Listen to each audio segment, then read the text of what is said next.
Our classrooms are filled with kids with big, big dreams.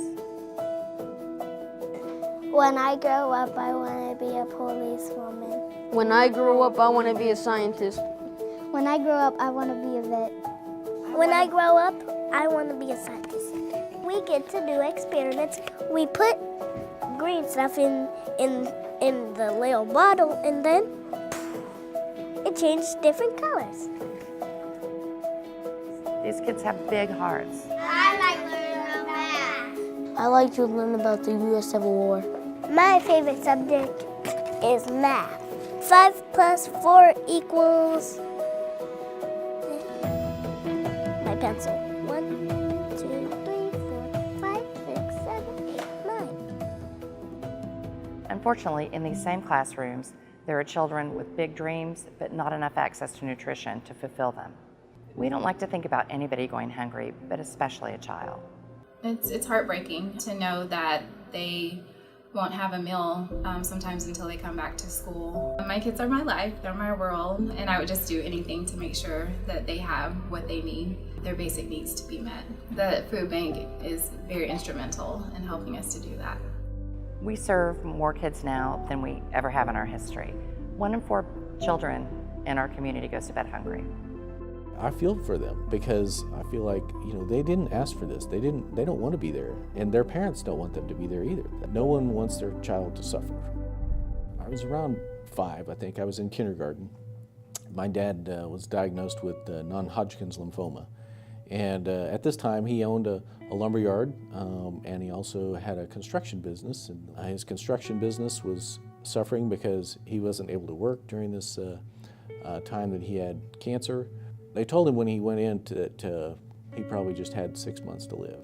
And so he was trying to get his affairs in order, but he decided to do some aggressive chemotherapies to see if they could, overcome. And he did. He recovered.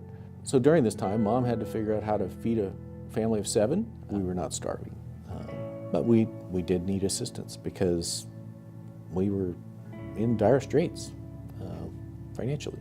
We ate a lot of beans and rice. I always thought it was a treat. Mom would make milk soup for us, which was kind of an interesting thing. It was just bread in milk with some sugar, and I thought it was a treat, but Mom, I found out later that was just because that's all we had. People said, well, you need to go down and ask for assistance, and so she went down and asked for assistance. It was, she had to swallow her pride. It was not, it was an embarrassing thing to have to go say, hey, I can't make it here on our own.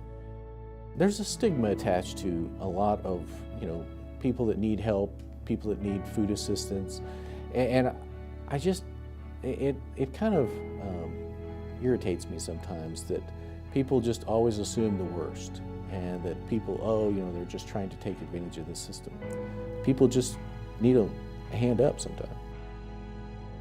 The circumstances that lead people to needing help are really different. We know that it's never the child's fault, and most often it's not really the adult's fault. Circumstances happen and things get tough. But we know that food assistance really isn't a destination. For most people, it's a bridge to a better future.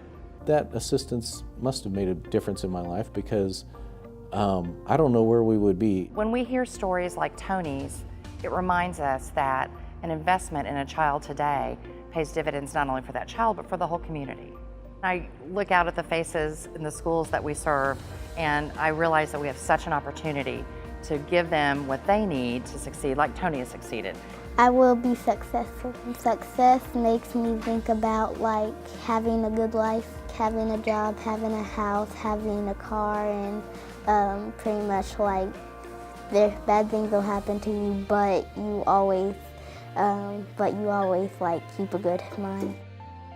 I try not to forget where I came from, but for the grace of God, I've been able to accomplish a lot in my life. I owe back to society that they helped us through a tough time.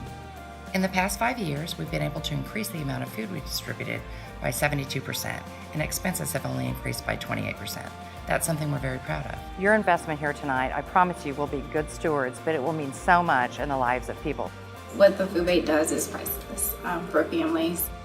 It's just nice to know that we can count on them. We can't do this work without you. To whom much is given, much is expected. And I feel like we just And we owe it to others to share what we have. Thank you for making a difference. Thank you for making a difference. Thank you for making a difference. Thank you for making a difference.